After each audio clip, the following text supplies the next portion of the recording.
Un es savukārt tālāk gribētu pastāstīt par mums tādu ļoti labu piemēru, kas mums pašlaik veidojās, jo izšķirošs faktors perspektīvā darba tirgu ir tieši uzņēmējiem. Un tiem uzņēmējiem, kuri šobrīd attīstās un arī piedalās profesionālās izglītības procesā.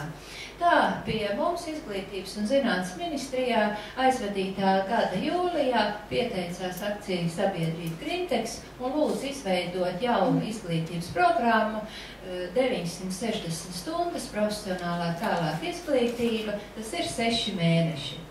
Un augustā mēs sadarbībā ar uzņēmējiem, kas bija gan no Grintexa, gan Olaina Farm un Vēn Kamoņjaks, izveidojām jaunu izglītības programmu ķīmisko procesu tehniķis.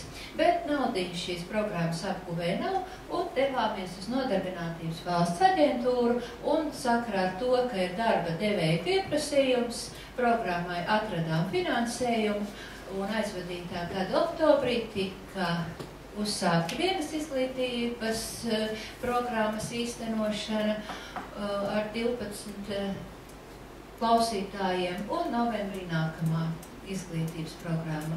Un šobrīd tātad uz jebkuru šādu iniciatīvu, kas ir uzņēmējiem, un mums ir vairāk arī tādu uzņēmēji, ar kuriem mēs sadarbojamies, mēs šādu izglītību varam sekmīgi nodrošināt.